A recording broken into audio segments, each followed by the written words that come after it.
si uno busca la especialización máxima, pues, pero eso solamente es en los altos niveles, en las personas normales, digamos, el 90% de las personas van a tener su desempeño profesional en un campo, pero su vida abarca materias llamadas humanísticas y materias científicas, por una sencilla razón, porque las materias científicas son aquellas que versan sobre los medios, sobre los instrumentos de la vida, que son importantísimas y que han tenido un desarrollo excepcional en los últimos, bueno, en el último siglo y poco que llevamos, ¿no? Se dice que casi el 85% de los grandes inventos de la humanidad se inventaron a partir de 1900. Es decir, que verdaderamente en el último siglo y pico la humanidad ha inventado la mayor parte de las cosas y de los grandes descubrimientos que estamos utilizando actualmente. O sea, verdaderamente ha habido un desarrollo extraordinario y está viéndolo de manera exponencial. O sea, no cabe duda de que hoy todo lo que multiplica nuestras capacidades, es decir, lo que nos permite ver más, lo que nos permite oír más, lo que nos permite movernos más rápido, ir más lejos, lo que nos permite ser más fuertes y más peligrosos para los demás, todo eso ha aumentado extraordinariamente. Los medios, los instrumentos han aumentado muchísimo y las ciencias, los conocimientos que dan lugar a esos instrumentos, pues también avanzan mucho porque están muy respaldadas económicamente, muy subvencionadas. O sea, la mayoría de las bases económicas apoyan aquellos descubrimientos que pueden convertirse luego en tecnología aplicada. En cambio, pues lo que tratan las ciencias humanísticas, historia, filosofía, literatura, hablan de los fines, no de los medios. Teóricamente, los fines deberían ser más importantes que los instrumentos, porque bien, ¿de qué nos sirve el automóvil más rápido si no sabemos a dónde ir? ¿Y de qué nos sirven los entretenimientos tecnológicos más sofisticados si solo sirven para llenar un vacío, pero no para darnos posibilidades de conocimiento, de exploración intelectual, etcétera? Verdaderamente a veces damos la impresión de que somos como chimpancés jugando con una llave inglesa, ¿no? O sea, bueno, que realmente dice, sí, pues muy bien, la llave inglesa todos sabemos que es muy útil, pero el chimpancé solo la utiliza para romper nueces. Entonces, sinceramente, pues parece que es poco, ¿no? Y algo así pasa con nuestra vida. O sea, que estamos viendo grandes instrumentos tecnológicos utilizados para cosas que uno pues casi se siente un poquito avergonzado, ¿no? Un medio extraordinario, digamos, como la televisión, por ejemplo, pues claro, cuando uno ve ciertos programas, tanto esfuerzo para inventar este aparato para que luego me cuenten esto, pues sinceramente casi, no sé, ¿no? Pero no creamos que eso es una cosa solo de ahora, siempre ha pasado así. Gutenberg inventó la imprenta de tipos móviles, etcétera. Luego ha sido a toda la imprenta, todos los libros, todo lo demás que hay. Y el primer libro, como saben ustedes, el primer libro que imprimió Gutenberg fue la Biblia, ¿no? Según la versión luterana. El primer libro fue la Biblia.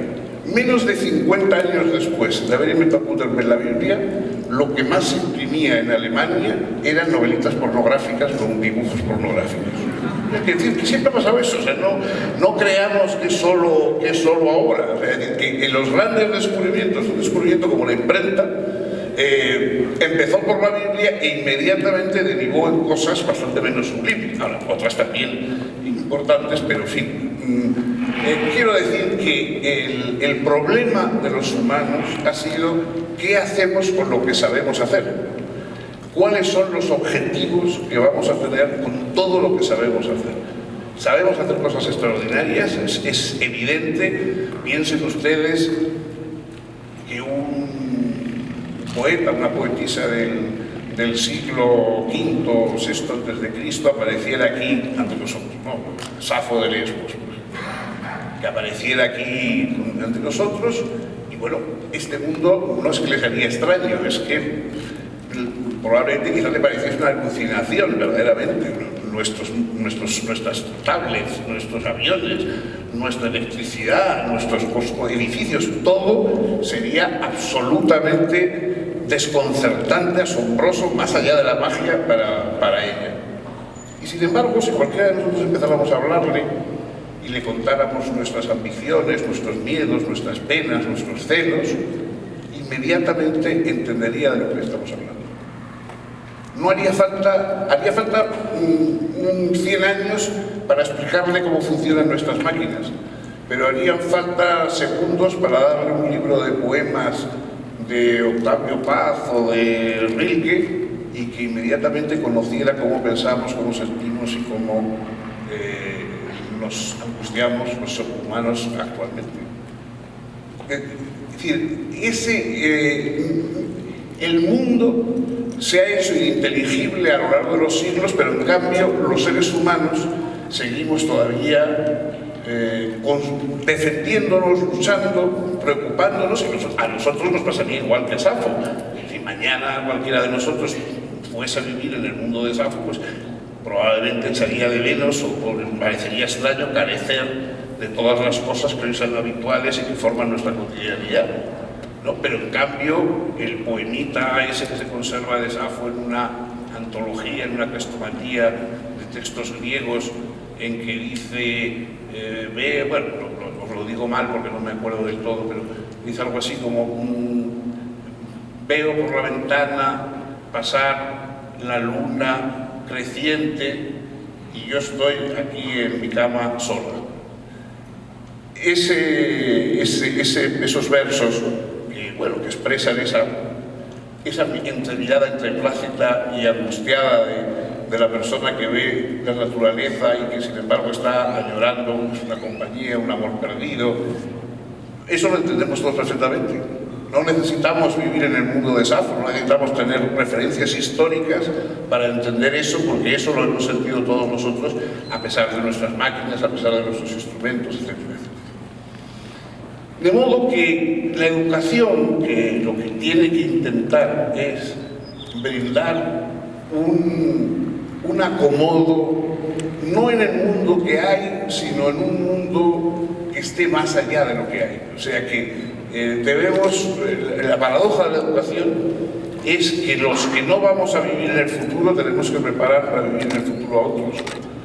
Yo, que me he educado y he crecido en una dictadura, he tenido que preparar a los jóvenes para vivir en democracia.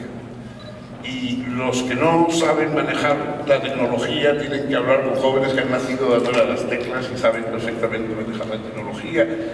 Y no tenemos que intentar simplemente adecuar a los educandos al mundo que hay sin más, decir, hijo, tú sé así y así no te buscas problemas, sino transmitirle aquello que llevaría esto que hay hacia algo mejor, más rico, más humano. Porque en el fondo la verdadera producción humana es producir más humanidad. Lo que los seres humanos deberíamos intentar es fabricar más humanidad, transmitir más humanidad, consolidar más los logros de la humanidad, que ya muchos se han conseguido. Yo creo que hay revoluciones extraordinarias, a pesar de que nos cuenten los males del mundo.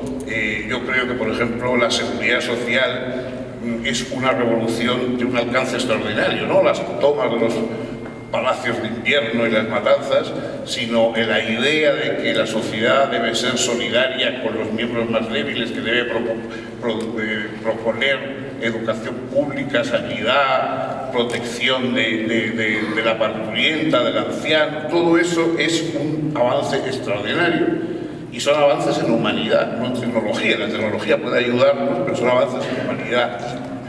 Que tuviéramos otros avances semejantes y que pudiéramos ver los derechos humanos más consolidados y que disminuyeran esas amenazas, todo eso forma parte del humanismo, todos esos son proyectos. Ninguna máquina nos va a dar la idea de mejorar la vida de nuestros semejantes. Nos dará la idea de hacer mejor una tarea determinada, pero esa tarea determinada será algo parcial si no tenemos un proyecto general para nuestra vida y para la vida de los demás. Y eso es lo que se propone, es lo que podemos llamar humanismo. Por eso sigue siendo importante.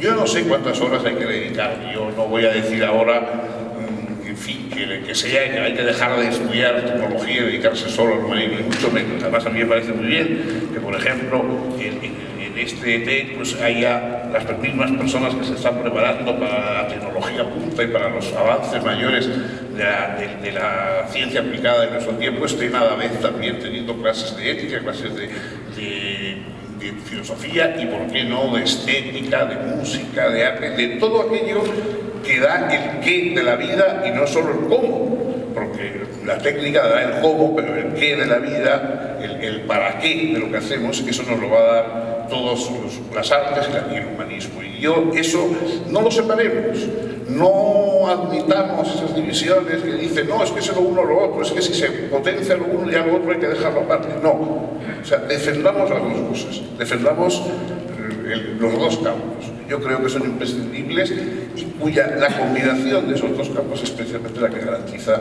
una educación plena para el futuro. Bueno, eso es el tema. Yo lo quería plantear, tampoco no digo que sea una gran novedad, ya sabéis que los filósofos, aunque sean solamente los profesores jubilados de filosofía como yo, tenemos la costumbre de decir las cosas más corrientes con un tono truculento, como si nos acabaran de ocurrir, para asustar a los demás. Bueno, pues, pero en fin, una vez dicho más o menos lo que quería deciros que era esto, ahora sobre eso, si os parece, pues hablamos, charlamos y en cualquier caso transmitiros, como digo, mi alegría y muchas gracias por vuestra atención.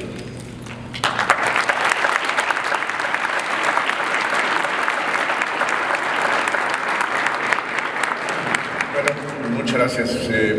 Me gusta la última palabra con la que dejas este primer episodio de la conversación, que es la palabra alegría. Porque creo que esa es quizá pues el mensaje fundamental de tu trabajo.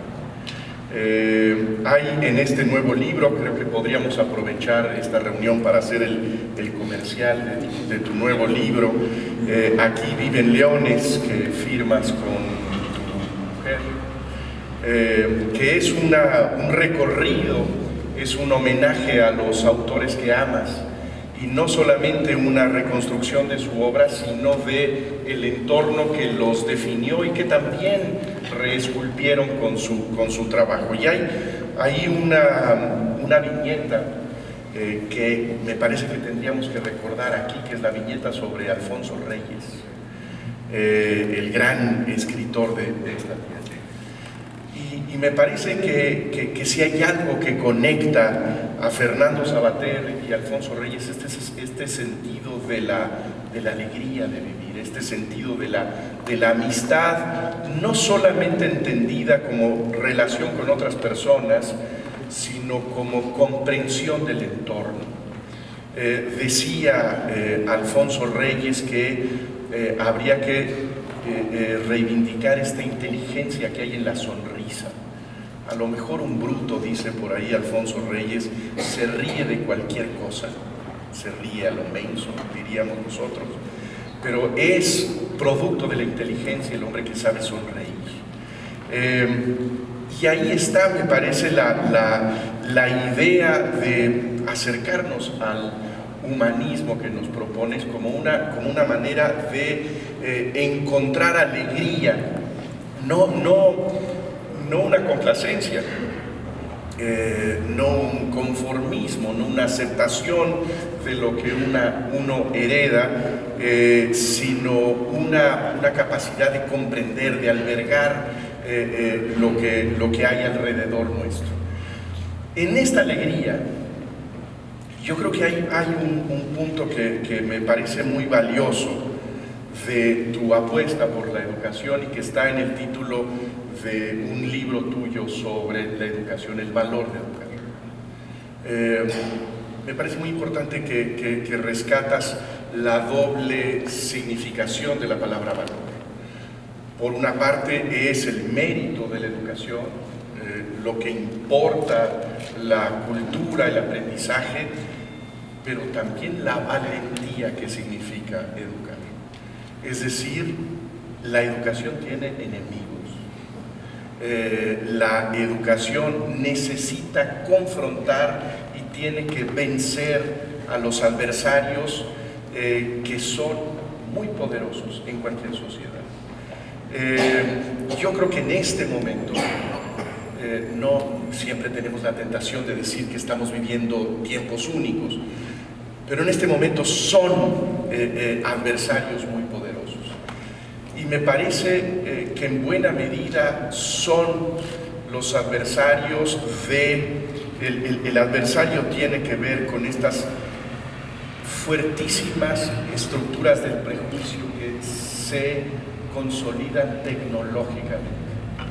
Si hay grandes posibilidades de nuestra tecnología, también los aparatitos que tenemos y que, con los que nos despertamos y nos acostamos todos los días, también nos envuelven en una red que básicamente está repitiendo las cosas que nosotros ya sabemos y que está reforzando las creencias que ya tenemos. Tendrá que enfrentarse a esto, me parece, la educación, ¿no? Sí, por supuesto, ¿no? Antes, con unos amigos, colegas, profesores, yo comentaba que el verdadero problema de la educación es no como creen algunos, que hay muchas personas que no tienen educación, que se quedan sin educar. No, el verdadero problema es que todo el mundo es educado, todo el mundo recibe educación. El problema es quién se la da.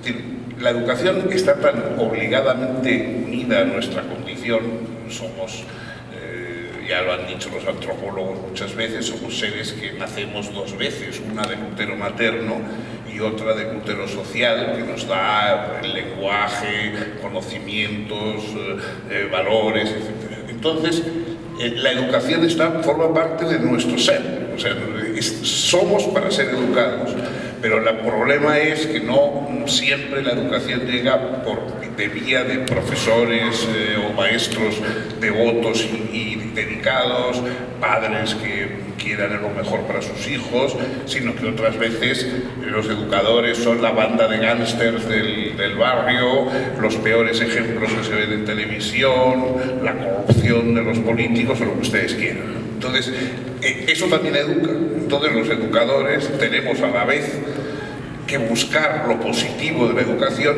y también que en la medida de lo posible contrarrestar las educaciones negativas. Claro, los instrumentos como por ejemplo, pues eso, internet, etcétera, son extraordinarios cuando uno tiene ya una cierta capacidad, cuando uno está educado ya buscas cosas y verdaderamente el problema es que no tienes vida suficiente para todos los versos, todas las músicas, todos los cuadros, etcétera, que puedes ver gracias a internet. O sea, realmente las posibilidades casi mágicas, digamos, de poseer las mayores bellezas y riquezas del mundo en un simple aparatito del tamaño de un paquete de cigarrillos es extraordinario, ¿no? Entonces, eso es una verdad, pero que no tiene la preparación previa, pues probablemente sus expectativas y lo que reciba por internet, etcétera, será algo mucho más bajo, a veces pura bazofia, a veces cosas muy peligrosas, cosas que llevan a la destrucción de uno mismo, de los demás, etcétera. De modo que ahora me preocupa cuando, hablando con ministros de educación, en ocasiones me dicen, no, ahora vamos a hacer un gran avance y vamos a dar tableta a todos los niños, no sé qué, y conexión ADSL a todo el mundo. Y yo digo, bueno, muy bien, claro, me parece bien y que los niños lleven zapatos y que coman todos los días, todo eso es importante, pero la educación no es dar esos medios como si esos medios ya de por sí automáticamente educasen, sino utilizar esos medios a favor de la educación que queremos. Es decir, se educa cuerpo a cuerpo, nadie puede aprender a vivir más que de otro ser humano que viva. No podemos aprender a vivir de una máquina ni de un holograma, por muy bonitos que sean. Entonces ahí está yo creo el reto, o sea, no desdeñar ni mucho menos esos avances, sino utilizarlos y a través de ellos buscar esas finalidades, no quedarnos en el puro instrumento, sino buscar la finalidad. Creo que eso es el papel del urbanismo. Ahora, en este tema de los fines, También hay un vocabulario que rescatar. Decía Tony Judt, este gran historiador inglés, brillante historiador de la Europa de la posguerra, que habíamos perdido un vocabulario, que tenemos una gran capacidad para hablar de los asuntos comunes en términos de cuánto es lo que cuestan las cosas, qué es lo que producen las cosas, pero que hemos perdido la palabra inclusive para describir si se trata de una decisión correcta, hablar inclusive del término justicia parece en ciertos circuitos un anacronismo, porque habría que hablar exclusivamente de criterios de eficiencia, de productividad, de eficacia. Hay que recuperar este vocabulario y en ese sentido un poco remar en contra de modas. Y temas y palabras que tienen una dignidad, digamos. Yo el otro día fui a hablar con un grupo de profesores de escuelas privadas, pero importantes que había en Madrid y tal. Y entonces de pronto uno de ellos empezó a explicarme, no, porque nuestros clientes quieren... Y claro, yo al principio no caía, digo, ¿quién son los clientes? O sea, que los clientes eran los alumnos, los clientes eran los estudiantes. Entonces, claro, el hombre me hablaba como un tendero, habla de los que vienen a comprarle fruta en la tienda, ¿no? De los clientes que venían allí. No digo que lo dijera con desprecio, ni que lo dijera, pero claro, evidentemente ya la idea de estudiante, la idea del alumno, que tienen una entidad. Si yo hablo de un cliente, bueno, pues estoy hablando de una relación comercial. Si yo hablo de mis alumnos, estoy hablando de un compromiso moral. Es decir, yo no tengo con mis alumnos simplemente la obligación de darles clases, sino la obligación de transmitir unos valores por medio de eso que estoy haciendo. O sea, son responsabilidad mía. Mis alumnos son responsabilidad mía. Los clientes del frutero, pues hombre, con tal de que no les engañen el peso ni les envenenen, pero ya no tiene otra responsabilidad. Entonces me parece que eso ya tengo bien. El lenguaje ya implica Pero incluso ahí en la referencia del cliente puede decirse que en términos mercadológicos el tendero puede decir, pues es que mi cliente siempre tiene la razón, pero eso no le podría uno decir a un estudiante. Un maestro debe tener la capacidad de decirle, no has leído, no has comprendido, no has redactado correctamente, y en ese sentido tiene que ir en contra también de esta moda de la complacencia colectiva, en donde de lo que se trata frente a todos los individuos es de rodearlo de colchoncitos para que nada incomode, nada fastidie, todo sea placentero, gozoso y no haya ninguna exigencia. No, es que uno de los problemas, digamos, o de los retos, ¿no?, que afronta el educador, es que los educadores no podemos ser constantemente gratos y simpáticos al educador. O sea, los educadores, en buena medida, significamos una frustración orientada para el educando. O sea, el educando llega con todas las posibilidades teóricamente abiertas, ser cualquier cosa, querer cualquier cosa, vivir de cualquier modo, y nosotros vamos a frustrar en cierta medida esas posibilidades diciendo que hay un modo y unas cosas y unos conocimientos que son los mejores o los deseables frente a otros que deben ser desechados o deben ser eliminados. Entonces, claro, eso produce en principio un choque, no siempre caemos simpáticos. O sea, un educador que solo se esfuerza por caer simpático a los educados como si fuera un animador cultural, una persona destinada a hacer pasar una tarde agradable a los demás, es bueno, desgraciadamente, ese no es el papel del educador. El papel del educador en ocasiones es frustrar. O sea, todos crecemos apoyándonos en lo que nos ofrece resistencia, como la hiedra. Y el educador es lo que ofrece resistencia. El educador, me refiero al educador académico, a los padres. El que quiere educar tiene que ofrecer una resistencia para que el que crezca recto y no repte, ¿no? Y eso es el papel. Entonces, claro, esa resistencia que ofrecemos muchas veces hace que, pues, que se nos, de alguna manera, nos enfrentemos o no seamos comprendidos o no caigas simpático, digamos, al educado, pero esa es nuestra obligación. Lo mismo que es nuestra obligación preparar a los educados para que puedan prescindir de nosotros. Hay siempre en el educador un punto suicida, digamos, ¿no? En que prepara a los demás para que se vayan y prescindan de él. O sea, esos padres que dicen, uy, pues mi hijo tiene 50 años, pero todavía sigue viniendo a comer a casa todos los días, no, mala señal. O sea, bueno, mala señal, ¿no? Sí, negro indicio, ¿no? Y lo mismo esos profesores, yo digo, los alumnos no pueden vivir, siguen viviendo todos a mi alrededor, ya, pues no, o sea, educamos para que los demás sepan más que nosotros. Yo me alegro de que los alumnos que yo he preparado hayan aprendido mucho más y ahora sepan mucho más de lo que sé yo y de lo que yo pude enseñarles. Pero fue necesario ese primer paso para que ellos luego continuaran su camino. Y por lo tanto es verdad que, claro, es una pena, digamos, porque nuestros mejores alumnos son los que primero nos abandonan, los primeros se van. Bueno, y eso es el destino del educador.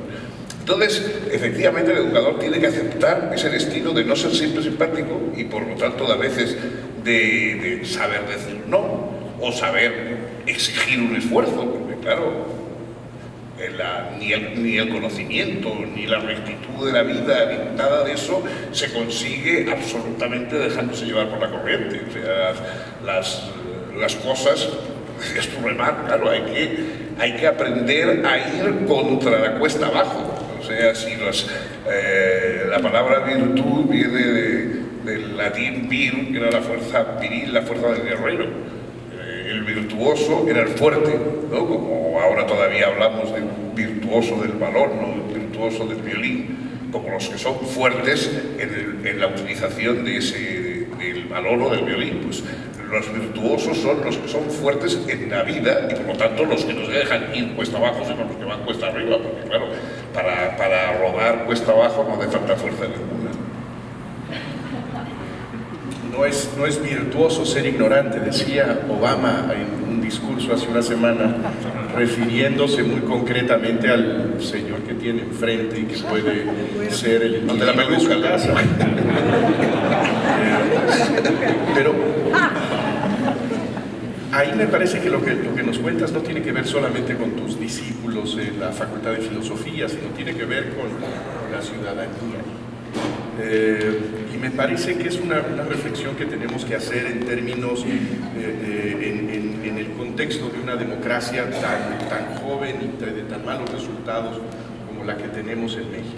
Y es el hecho de que podemos nosotros estar ante la gran tentación de que el espacio ciudadano sea simplemente un mecanismo para lanzar la frustración al que está enfrente, en que sea un gran vehículo de la rabia, de la furia, y que sea muy pronto un mecanismo que vaya en contra de la propia condición ciudadana. Yo creo que no podemos dejar de ver con alarma lo que pasa en los Estados Unidos, lo que pasa con el fortalecimiento del radicalismo en muchos espacios europeos y también lo que está pasando en nuestro país. Creo que sí debemos voltear al tipo de, no solamente de valores que se están cultivando en nuestras sociedades, sino también del tipo de conversación pública que tenemos, el tipo de diálogo o la ínfima calidad del diálogo que existe en nuestras sociedades, si es que la palabra diálogo vale todavía. Debería valer, ¿no? Sí, efectivamente el espacio público es el gran logro la democracia necesita una ágora, necesita un espacio público. Hoy no es un espacio público meramente, claro, físico, sino ya está por otras vías de comunicación. Bueno, yo creo que en nuestra época, en muchos países, aquí en España, etcétera, muchos ciudadanos han aprendido lo que significa la corrupción y están viendo lo que antes se veía con cierta resignación o con una tolerancia o se consideraba como parte de que quien llegaba de día, no sé. Hoy ya eso, y yo creo que es un gran avance, un avance positivo, no se ve como algo tolerable.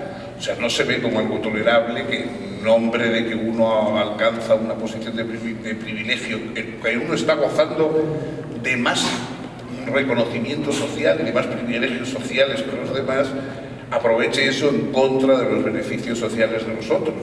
O sea, los que más provecho sacan de vivir en sociedad son los que se portan de manera menos social.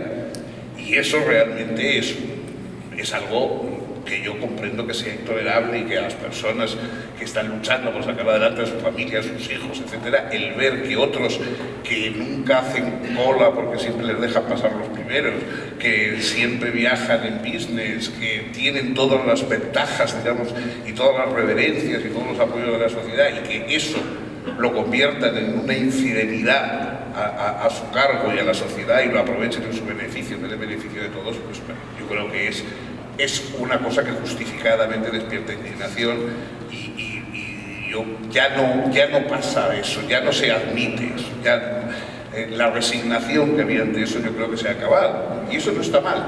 El problema efectivamente es que entonces frente a eso lo que existe no es a veces un afán de regeneración, sino puramente un afán de castigo.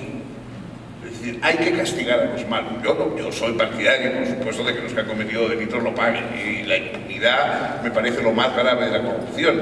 Pero la impunidad no puede ser, acabar con la impunidad, el castigo, el ver a los que estaban en lo más alto arrastrarse por el fango, no es un proyecto social, no es un proyecto político.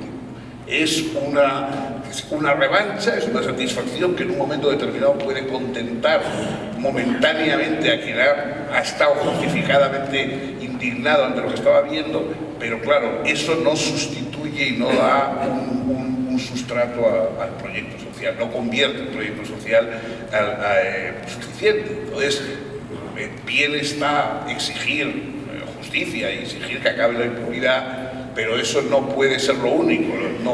Nadie puede proponerse como solución a los problemas sociales de la sociedad enfrentándose a la mitad de esa sociedad. O sea, esos políticos que se convierten en enemigos de la mitad de la población, un poco a lo Maduro, etcétera, etcétera. Ese tipo de políticos cuyo discurso es la mitad de la población es mala y la otra mitad buena, y yo soy el que encabeza a los buenos. Eso es deleznable en un político. O sea, los políticos que se convierten simplemente en digamos, capitanes de uno de los dos bandos, no son políticos. Pueden ser líderes para una guerra civil, pero no son políticos. Un político es precisamente el que está constantemente, decía Séneca, decía que el verdadero político debería estar siempre tratando de ir al campo enemigo, pero para ver si lo entiende mejor. Pasarse a las filas enemigas, dice Séneca, tabuan explorator, como si fuera un explorador, como quien es un explorador, meterse allí a ver qué cuentan y a entender mejor lo que se está diciendo, porque en el fondo eso es lo que exige la democracia. La democracia es oír al otro, o desarrollar una argumentación y comprender una argumentación ajena y tratar de buscar la conciliación. Evidentemente no siempre hay proyectos sociales tan excluyentes, tan xenófobos y tan depredadores que no pueden ser admitidos, y en ese sentido también hay que ser capaz de enfrentarse a ellos, pero no se puede tener ese discurso de la mitad del país es malo, pero yo aquí vengo para castigarles a todos, y ya verán, ¿no?, como esos teólogos de la antigüedad tipo Tertuliano, que lo que decían que lo que más disfrutarían los santos en el cielo es mirando cómo sufrían en el infierno los pecadores. Allí verás a tu suegra y allí verás a tu jefe, cómo se retuercen en el fuego. Bueno, esa idea del cielo convertido en verdad, en ver todos los castigos de los malos, eso es mucho de lo que prometen ahora muchos políticos. Ya verá usted cómo los machacamos. Bueno, eso no es no parece que sea el discurso más adecuado, ¿no? Se tiene por muy en fin, pues muy indignados que estemos ante determinadas cosas que hemos visto y que estamos viendo. Pero algo tenemos que explicar si resulta tan seductor ese discurso en tantos espacios del mundo. Si es lo que está definiendo la campaña en los Estados Unidos, si es lo que ha vivido Venezuela durante ya muchos años, si es lo que observamos en los distintos planteamientos xenófobos de distintos actores políticos en el mundo. Me parece que tiene que ver con algo que dices tú hace un momento y en donde me parece que en el ámbito de la educación hay mucho que hacer, que es la idea de que puede existir una comunidad, de que puede existir algo común en la diversidad, con las opiniones diferentes, con los proyectos de vida confrontados, pero que finalmente hay algo en común. Cuando oímos este discurso de que los que tienen esta religión no van a entrar a este país, que los otros pertenecen a la casta, que los oligarcas tienen que ser quemados, pues me parece que esto se trata de la idea de que pues no hay este deber de ir a la otra plaza a entender por qué están enojados o molestos o tienen una manera distinta de vivir. Y creo que pues en la educación hay también una enorme responsabilidad para que entendamos al otro, ¿no? Esto que a lo mejor puede ofrecernos sobre todo la literatura, de que es imaginar que se puede vivir en una piel distinta. Claro, ese es el papel, efectivamente. Por eso yo confío más a veces para enseñanzas éticas en obras literarias que en obras puramente académicas, porque a veces las obras académicas son, con respeto, los profesores sobre los eran en nuestros peores momentos, pues, pedantes y un poco formalistas, etc. Y eso ayuda poco, mientras que en cambio tú lees Crimen y Castigo de Dostoyevsky y te enteras de cosas que van al fondo del asunto, ¿no? Pero efectivamente eso, es decir, yo creo que mucha culpa de un poco a veces esta visión xenófoba y enfrentada que tenemos, la han tenido los antropólogos. O sea, yo tengo entre mis obsesiones son los pedagogos y los antropólogos, que siempre se han hecho la culpa de todo lo malo que ocurre en el mundo. No, digo los antropólogos, para no ser injusto, pero algunos han fomentado esa idea de que la riqueza del ser humano es su diversidad, que somos todos, lo incomprensibles que son unas culturas frente a otras, todas son inconmensurables y tal. Bueno, es mentira.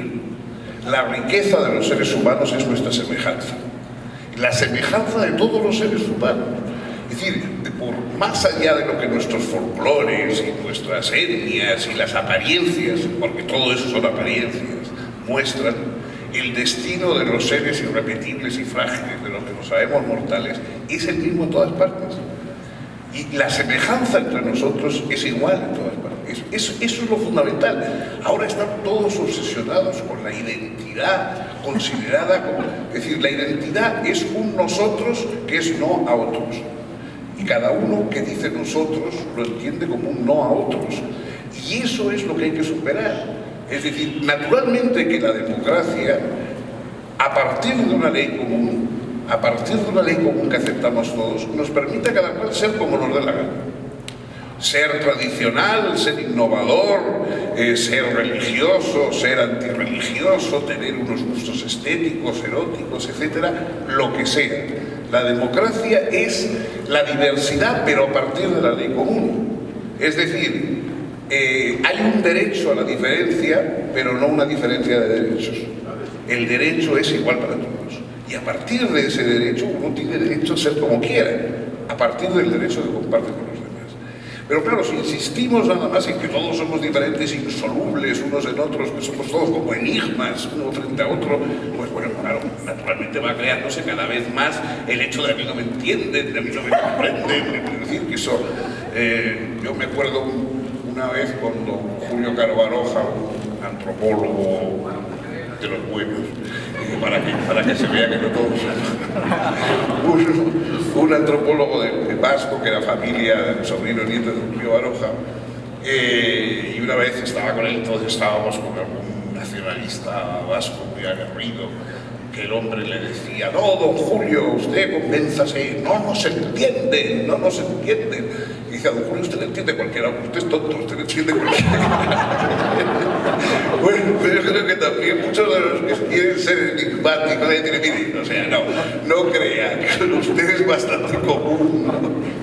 Pero además, en esta visión antropológica hay una terrible ignorancia de lo que es una cultura y la riqueza de una cultura que tiene que ver con su mezcla y con la aceptación de lo distinto, y lo que lo hace vital, en la medida en que uno piensa que lo que hay que hacer es congelar esa cultura y resistir las influencias.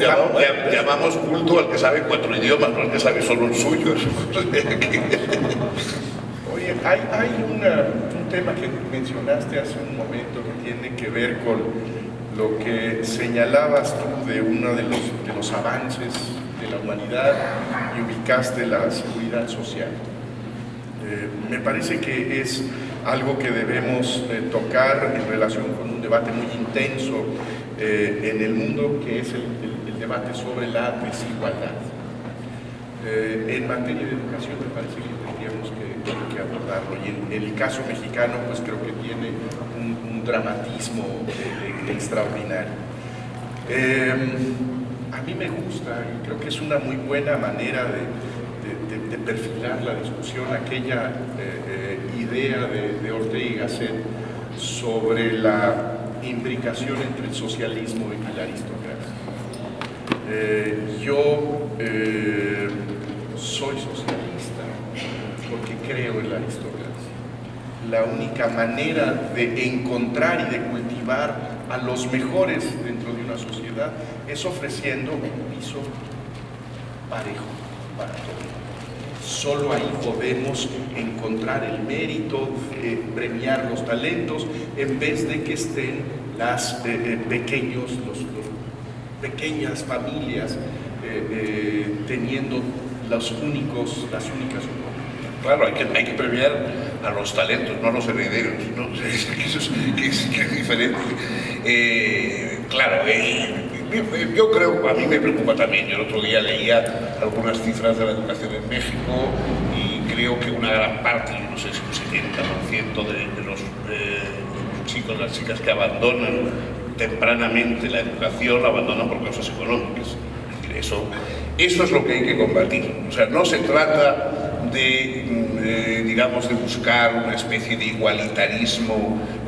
Bueno, hay aspectos de la desigualdad que no solamente no son negativos, sino que son beneficiosos, ¿no? Yo me alegro mucho de que Plácido Domingo cante mejor que yo. O sea, es decir, si el máximo canoro que alcanza el ser humano fuera lo que yo alcanzo en la ducha, verdaderamente la humanidad sería mucho más desdichada, pero afortunadamente está Plácido Domingo o José Camarena, que cantan muy bien y que enriquecen a todos porque podemos escucharlo, ¿no? O sea, hay desigualdades positivas, e incluso desde el punto de vista del nivel económico no se trata de una igualación simple. O sea, si todo el mundo gana $1 millón mensual y hay 5 que ganan 100 millones, eso es muy desigual, pero es preferible que todo el mundo ganara $100 mensuales. O sea que la desigualdad, no, digamos, tiene que ser la desigualdad que lleva a la miseria, que lleva al abandono escolar. Esa es la mala.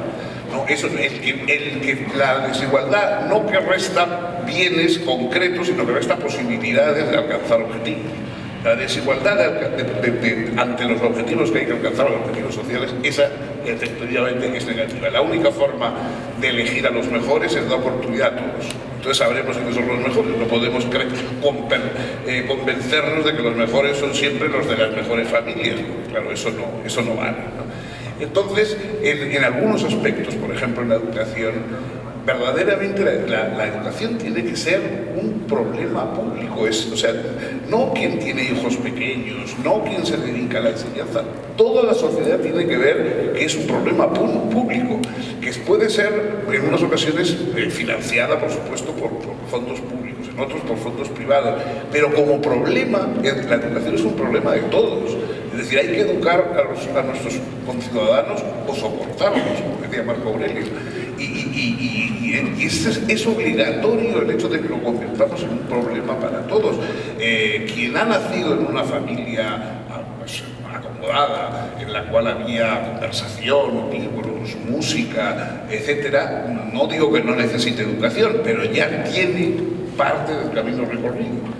Pero quien no ha tenido esa suerte, quien nace en una familia desestructurada o sin familia y quien no ha tenido posibilidad de escuchar música o de oír libros más que, en fin, en circunstancias penosas, etcétera, eso solo cuenta con nosotros, con la sociedad, para salir adelante. O sea, esos son nuestros hijos, los hijos de los que no tienen padres que puedan ayudarles y son los que tenemos que ayudar todos nosotros. Entonces, ese reto de la sociedad, el que nadie tenga que abandonar los estudios por falta de fondos, etc. Eso sí es un problema, eso sí es la desigualdad en el sentido negativo del término, y nadie podría enorgullecerse de sus logros extraordinarios mientras sepa que gran parte de sus conciudadanos no han tenido posibilidad de alcanzar esos mismos logros precisamente porque no se les ha dado la posibilidad. ¿Qué mérito tiene obtener reconocimiento si los que podrían competir contigo no pueden competir porque no tienen medios para hacerlo? Yo creo que eso sí que es un verdadero. Tenemos un tiempito más. Me parecería que podríamos abrir la conversación al auditorio y ahí micrófonos, o cómo le podríamos decir, para que pueda haber mayor participación. Les vamos a pedir que las preguntas sean muy breves, ojalá con el formato de un tweet, o sea, 140 caracteres. ¿Alguien se anima a hacer la primera pregunta? Buenas tardes, doctor. Mi pregunta va encaminada hacia cuáles son los retos que enfrenta la educación pública en México. Bueno, eso no soy yo quien te lo puede decir. Vamos, yo he señalado este aspecto que es el que me ha llamado la atención en los estudios que he visto del abandono escolar, que también es muy alto ha sido muy alto en España. Hay mucho abandono escolar, pero normalmente ha sido un abandono escolar, por ejemplo, el que había en España, porque durante un tiempo se creía que el dinero rápido, fácil, era mejor que los estudios. Es decir, por ejemplo, en Baleares, en lugares de veraneo, era común que los jóvenes, cuando ya tenían 16 años, dejaran los estudios para irse a servir en hostelería. Era más divertido servir copas a las turistas por la noche que estar ahí estudiando ingeniería, ¿no? Pero claro, el problema es que antes o después las turistas dejan de venir y uno se encuentra entonces con 20 y tantos años y sin saber qué hacer en la vida, ¿no? Y eso es también uno de los problemas y del paro que hoy hay en España en muchos aspectos. Bueno, pero otra cosa es que alguien que quiere seguir estudiando y que no tiene interés en dejar los estudios tenga que dejarlos porque tiene que atender a su familia, porque no puede, tiene que ganarse la vida. Eso me parece grave. Aparte de eso, hay otras cosas, lo sabrá mucho mejor que yo, cualquiera de vosotros, cuáles son los problemas.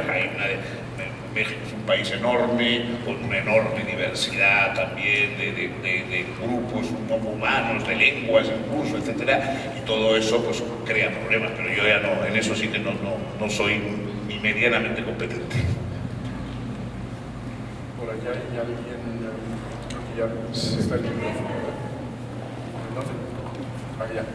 Buenas tardes, profesor. Se habló de tres conceptos que me parecen relevantes: valores, corrupción, y el otro es la igualdad. Y la complacencia es el cuarto. Me preocupa que hablemos mucho de Trump, Dilma Rousseff, que hablemos de Maduro, etcétera, etcétera. Y la complacencia, Peña Nieto está presente. Casos como la Casa Blanca, el trato que hubo de Ayotzinapa, toda esa situación de IGA.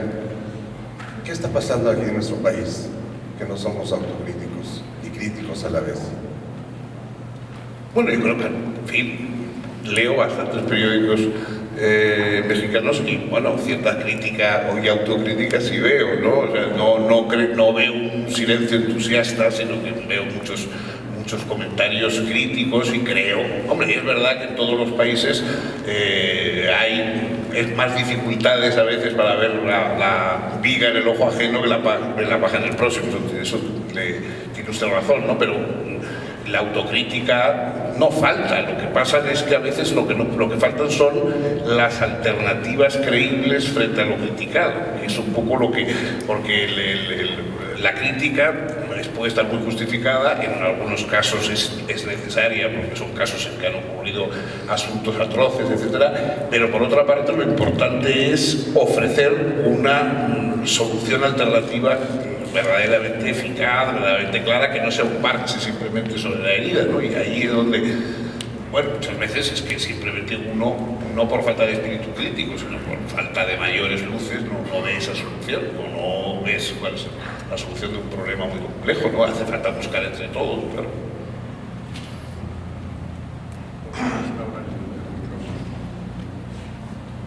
Buenas tardes, profesor. En relación, yo creo, tiene con esto que nos acaban de decir, ¿cómo considera usted la importancia que los educandos debemos de tener en propiciar un pensamiento crítico y por tanto estar abiertos al cuestionamiento? Bueno, antes también hemos comentado el asunto del pensamiento crítico. Mire, yo creo que las personas con capacidad crítica son las personas que saben de lo que hablan.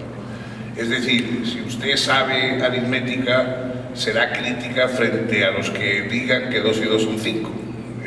El conocimiento es la base de la crítica. La crítica en sí es una derivación de cuando uno sabe las cosas y puede hacer constar que las sabe y argumentarlas, etc. En sí mismo, aprender crítica antes de haber aprendido todo lo demás no puede ser. Lo que hay que aprender no es a criticar, sino a saber. Y a partir de que uno sabe, la crítica deriva necesariamente cuando uno oye mentiras, cuando uno oye falsedades, cuando uno oye errores, etc. De modo que fomentemos el conocimiento y la crítica vendrá por añadidura, por lo menos eso pienso yo. Pero automáticamente. Bueno, es un producto natural del conocimiento. Es un producto natural porque en el conocimiento nos va algo valioso. Es decir, bueno, puede haber una conversación en que a uno le dé lo mismo que el otro afirme que 2 y 2 son 5 o no, porque te traiga sin cuidado al otro señor o no tenga ninguna influencia en tu vida. Pero si el otro es un contable de un negocio que compartes con él, no pasarás por alto ese tipo de equivocaciones. Si el médico que llega pues a operarte de apendicitis empieza a cortarte una oreja, pues dirás que se está equivocando de órgano. Quiero decirte, a lo mejor no te importaría si no te estuviera operando a ti, pero cuando te esté operando seguro que protestarás diciendo. O sea que yo creo que cuando es que la verdad nos es favorable. O sea, saber las verdades, saber las cosas tal como son, nos es favorable. Y por lo tanto podemos desentendernos de ciertos errores o de ciertas fábulas si no atañen nuestra vida. Pero en cuanto atañen nuestra vida, ahí sí que tenemos críticos y digamos, no, que se está equivocando. Ahora, pero a lo mejor se ha usado del término del conocimiento crítico, pero no podríamos darle un giro a esa expectativa hablando de una perspectiva creativa del conocimiento, porque creo que también deberíamos buscar en un proceso educativo que haya la posibilidad de conectar conocimientos que aparentemente son inconexos, de vincular una perspectiva con otra, de ver las cosas diferentes. Pero eso es el conocimiento, ¿no? O sea, eso es el conocimiento. Que una persona que es experta, digamos, en una materia, que sabe en algo no porque tenga una serie de datos inconexos, sino porque tiene un panorama, tiene un camino, sabe aprovechar eso que conoce para ir más allá y para añadir nuevos conocimientos. Yo creo que, en fin, que es verdad, sí, que un espíritu inconforme, digamos, o sea, un espíritu que no se conforma con lo primero que le dicen, sino que dice, bueno, muy bien, pero quiero ir más allá. Y con esto que sé, yo creo que cada vez que uno sabe algo de un tema, le abre el apetito para saber más. O sea, uno dice, bueno, sé de esto, pero quiero saber otras cosas. Claro, quiero saber todo lo otro, ¿no? O sea, que cada vez que las personas, en cuanto entran en un conocimiento, ya no te satisfaces más que yendo más a más. Eso sí, no, eso yo por supuesto. Sí, profesor Sabater, le tomo sus palabras relacionadas con la impunidad y la corrupción. Si lo trasladamos, estaremos hablando de una impunidad absoluta, tratándose de los responsables en la educación de los niños, las niñas, los jóvenes, ya seamos los adultos por adultos, los profesores como profesores, los padres. Estaremos realmente frente a una impunidad respecto del resultado que estamos teniendo, no solamente en el país nuestro México, como en otros países. ¿Qué nos pudiera decir, profesor? Pues mire, la verdad es que efectivamente la responsabilidad de los que educamos es que tenemos que tener cuidado con los educandos. Es decir, si educamos mal, esa mala educación no quedará impune porque nos castigará a nosotros. O sea, nosotros seremos las primeras víctimas de los que estén mal educados. Lo dijo Sócrates allí en la Apología, cuando le acusaban de corromper a la juventud, y él decía, oiga, ¿qué voy a sacar yo de una juventud corrupta? Una juventud corrupta sería, en primer lugar, peligrosa para mí, que me muevo entre los jóvenes. Es decir, si uno educa mal, si uno educa para la rapiña, si uno educa para la violencia, si uno educa para la oposición de unos grupos humanos contra otros, el primero que se encontrará en medio de todo eso será uno mismo. Uno mismo se le volverán en contra todas esas educaciones. Entonces, la responsabilidad del educador es pensar que, digamos, que no ya el futuro abstracto, el propio futuro de uno dependiese de ese a quien estás educando, de que le estás enseñando algo que mañana se puede volver contra ti. Eso es un poco lo que tendríamos que saber. O sea, no va a quedar impune la mala educación. La van a pagar los que han educado mal, los que han consentido que se eduque mal, los que no se han preocupado de si se educaba bien o mal. Esos van a pagar la mala educación seguro. De modo que ahí, digamos, va a haber un castigo, ¿no? Probablemente a veces caerán justos por pecadores, si quiere usted, pero va a haber un castigo. Profesor, mencionó hace tiempo que un político es aquel que debería ir al campo enemigo para ver si puede entender mejor lo que ocurre, ser algo empático. Mi duda es, nosotros como ciudadanos, en enfoque a los jóvenes de preparatoria, ¿qué podemos hacer? ¿Qué podríamos hacer? Bueno, tampoco creas que tengo yo una solución genial. O sea, vosotros estáis, como indica la palabra misma de lo que estáis haciendo, preparándonos. Es decir, alguien que está en una preparatoria está preparándose para poder ejercer mejor la capacidad de ciudadano, que es tener un conjunto de derechos y de deberes, ¿no? Saber que esos derechos y deberes todos van unidos, van conectados, y que los derechos y los deberes solo se tienen cuando se ejercen. Es decir, nadie se puede guardar los derechos y los deberes en una caja para que no se les estropeen, ¿no? Hay que utilizarlos, ¿no? Napoleón decía que con las bayonetas se puede hacer todo menos sentarse uno encima, y yo creo que la democracia es un poco igual. O sea, la democracia no te puedes sentar y decir, bueno, ya estamos en democracia, ahora ya a despreocuparnos. No, la democracia es un instrumento que tiene que estar funcionando constantemente como la bicicleta para no caerse, ¿no? Y si paramos y si decimos, bueno, hasta aquí hemos llegado, ya no hace falta preocuparnos más de la democracia, inmediatamente se corromperá y se convertirá en otra cosa. Maestro, primero, muchas gracias, muy buenas tardes, y extraordinaria la plática y además amena.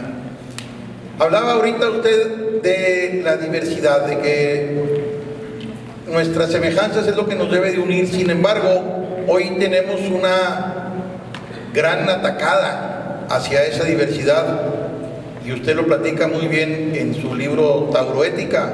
¿Por qué no nos platica algo de eso? Bueno, eso ya son... No, yo, la tauroética lo que hacía era tratar de, digamos, de contrarrestar un poco la mitificación de los animales como si fueran personas disfrazadas, ¿no? Y que, por lo tanto, pues, yo creo que el amor a los animales viene de considerar a los animales y no seres humanos, y por lo tanto entender que no es descartable que tengamos una serie de derechos, de deberes hacia ellos, pero tampoco debemos incluir eso en una especie de prolongación de los derechos humanos. Y en el caso, pues hay cosas como las corridas de toros que justificadamente hay mucha gente que no le gustan, como es normal, porque es un tipo de cosa muy bronca, es no cruel sino cruda, o sea, es decir, cruel y crudo viene de lo mismo, ¿no? Del crudo, de la sangre que fluye. Y entonces es verdad que una corrida de toros es un espectáculo crudo y por lo tanto que hay mucha gente que no le va a gustar y que no lo va a practicar, pero eso, digamos, no quita para que haya que prohibir a los que sí les apetece, sí les gusta, el hecho de que vayan en nombre de que se está violando o torturando como si fueran seres humanos. Yo creo que ahí hay una diferencia, vamos, y en eso y en otros muchos aspectos es decir, que creo que hay que distinguir. No, para mí el bárbaro no es, digamos, el que trata o deja de tratar de una manera a los animales, sino el que no distingue entre los animales y los seres humanos. La verdadera barbarie es no distinguir entre animales y seres humanos. Mi pregunta es en relación a lo que usted mencionó acerca del estudiante como cliente. Hoy en día en nuestro país nos encontramos con el asunto de la evaluación docente. Hay una gran polémica, hay gente que está a favor y hay gente que está en contra. Y bueno, hay escuelas en las cuales la evaluación docente funciona muy bien porque efectivamente retroalimenta al docente para ser una mejor persona frente al aula. Sin embargo, en otras escuelas nos encontramos con que la evaluación docente se vuelve un instrumento punitivo para que el docente se quede sin trabajo porque justamente pues, no aprobó a un estudiante que no cumplió con ciertos requisitos. Desde la perspectiva de que soy un simple mortal, como que quisiera escuchar algunas palabras así como de aliento, desde la perspectiva de qué hago como simple mortal frente a este problema. Muchas gracias. Bueno, yo por el problema concreto, pues, en fin, no lo conozco más que de referencias, o sea, es normal, digamos, que los que tenemos que enseñar, el docente sea a la vez, de vez en cuando, evaluado y probado para ver su actitud. En fin, lo mismo que hay pruebas sucesivas para ver si alguien sigue siendo apto para conducir un coche o tiene las capacidades de conducir un automóvil, con más razón tiene que ser evaluado para saber si puede educar o transmitir valores. Ahora, eso no solamente quita méritos, sino todo lo contrario al maestro. Para mí el maestro es la función más civilizadora que hay, o sea, el puesto más a favor de la civilización, la avanzada, la primera fila de la civilización la ocupan los maestros. Y por lo tanto, si vamos a exigir mucho a los maestros, porque es importante, porque son los que están fraguando el futuro de nuestra juventud, de nuestros países, hay también que saber recompensarles, reconocerles, apoyarles. Una sociedad no puede desentenderse de los maestros y luego solamente ocuparse de ellos cuando hay que exigirles y cuando hay que apretarles las tuercas y cuando hay que castigar a los que peor lo hacen o lo que sea, ¿no? Es decir, el reconocimiento, el apoyo al maestro como vanguardia de la civilización y de la cultura es fundamental. Es el papel más importante de nuestras sociedades. O sea, otros tienen más relumbrón y más glamour, pero el verdadero papel imprescindible es el del maestro y eso hay que reconocerlo y eso hay que apoyarlo y naturalmente incluso el propio interesado, pues si es evaluado y si se le brinda la oportunidad de saber mejor cuál es la actualidad de sus conocimientos y de su actitud docente, pues eso él mismo gana porque puede mejorar y puede aprender más. Tendríamos tiempo para una última pregunta. Les quiero avisar antes de terminar que pueden ustedes pasar con su libro si lo tienen. Yo ya tengo aquí un libro para pescar un autógrafo de Fernando.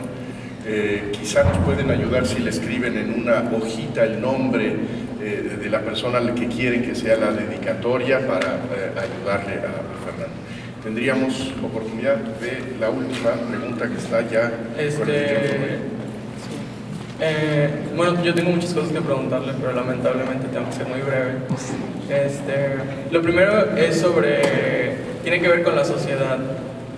Hay veces que en la escuela nos enseñan cosas sobre democracia, sobre los derechos, sobre las leyes, pero hay veces que nosotros como estudiantes sentimos que la democracia va a un paso de tortuga y la agenda ciudadana va a la velocidad de la luz. Entonces, mientras nosotros estamos exigiendo que se cambien ciertas cosas, la democracia lo cambia en 10 años. Entonces, ahí es donde no logramos entender y no creemos que sea un ejercicio que se puede lograr en las aulas. ¿Qué es lo que va a pasar en el futuro? Si nos están enseñando democracia ahorita y a nosotros ya no nos gustan ciertos métodos de la democracia.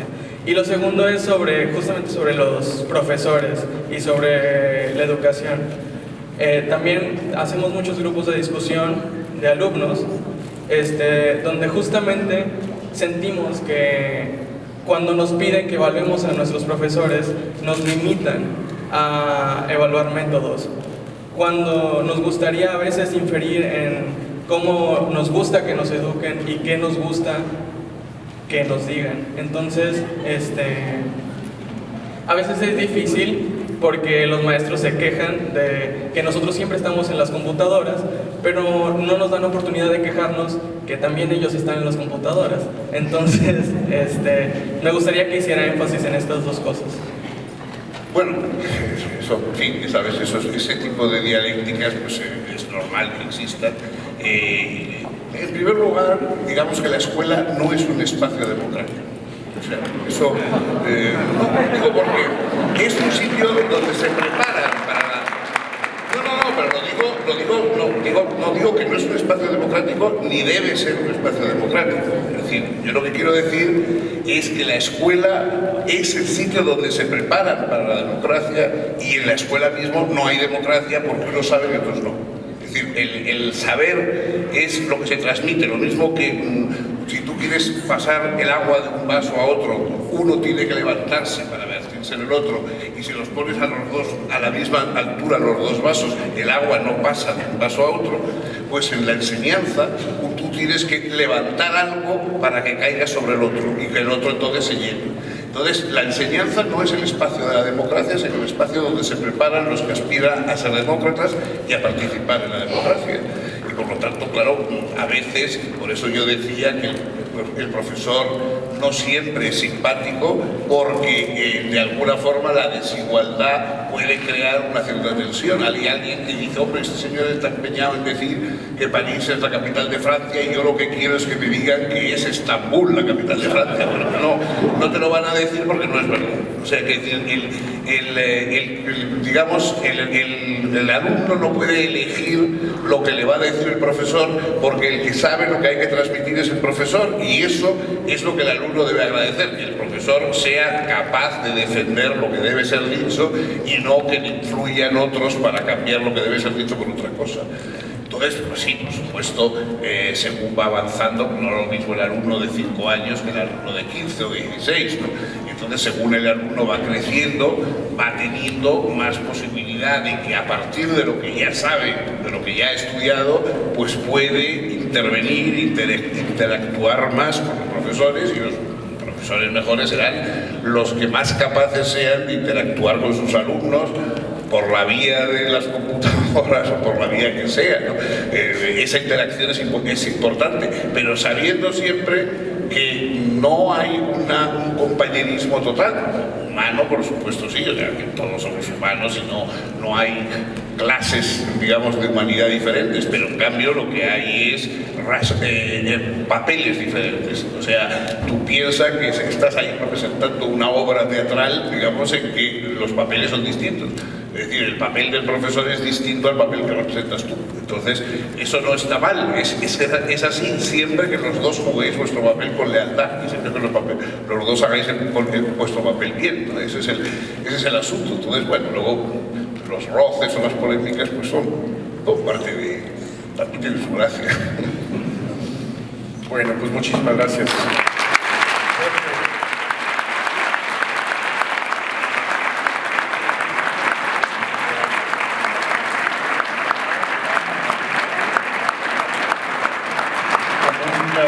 como una buena clase, como un buen encuentro en la escuela, nos quedamos todos con tarea. Gracias.